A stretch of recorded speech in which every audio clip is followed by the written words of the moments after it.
Грипп бұл тыныс алу жолдарын зақымдап, қатарлы және интоксикациялық синдром тудыратын жедел вирустық ауру. Балалар ересектерге қарағанда жиі және ауыр ауырады. Әсіресе 5 жасқа дейінгі балаларда асқынулар жиі кездеседі. Эпидемиологиясы грипп ЖРВИ тобына жататын ауру. Бірақ басқа ЖРВИ түрлеріне қарағанда өте тез және ауыр басталуымен ерекшеленеді. Ауру ауалы тамшылы жолмен жұғады, ағымы бойынша жеңіл, орташа және ауыр түрлері болады. Патофизиологиясы. Грипп вирусы негізінен кеңірдек пен жоғары тыныс алу жолдарының эпителийін зақымдайды. Вирустың 3 түрі бар: А, Б және С.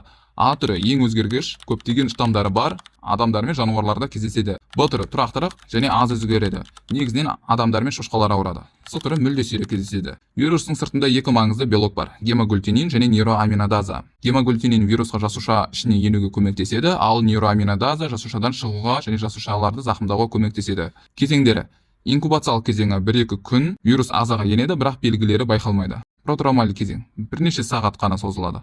Мұрын бітелу, тамақтың қышуы сияқты жеңіл белгілер болады.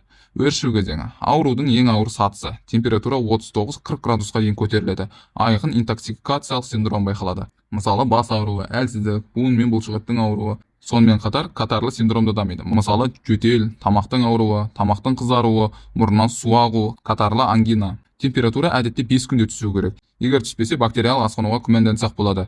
Катаралды белгілер 7-10 күнге дейін сақталады. Катаралды белгілер өткеннен кейін жазылу кезеңі басталады.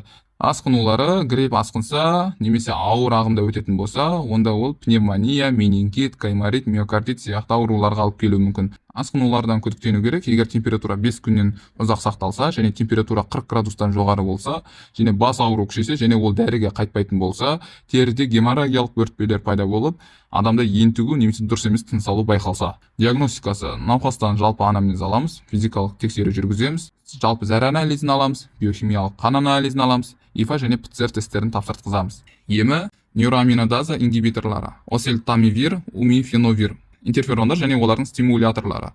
Симптоматикалық ем: аллергия мен ісінуді басу үшін антигистаминдік препараттар димедрол және супрастин береміз. Температураны түсіру үшін парацетамол және ибупрофен береміз. Медикаментозды емес ем: төсек режим сақтау, көп сұйықтық ішу, жемшелдік пен нәр бай тағамдар жеу, бөлмені жиі желдету, иммунитетті күшейту.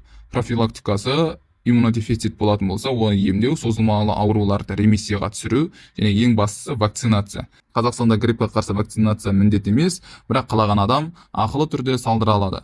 Тегін вакцина келесі адамдарға жүргізіледі: медициналық қызметкерлерге, жүкті әйелдерге және созылмалы аурулары бар адамдарға. Вакцина атауы гриппол. Осылай достар, бүгін гриппті талдап өттік. Беттеріңнен сүйдім.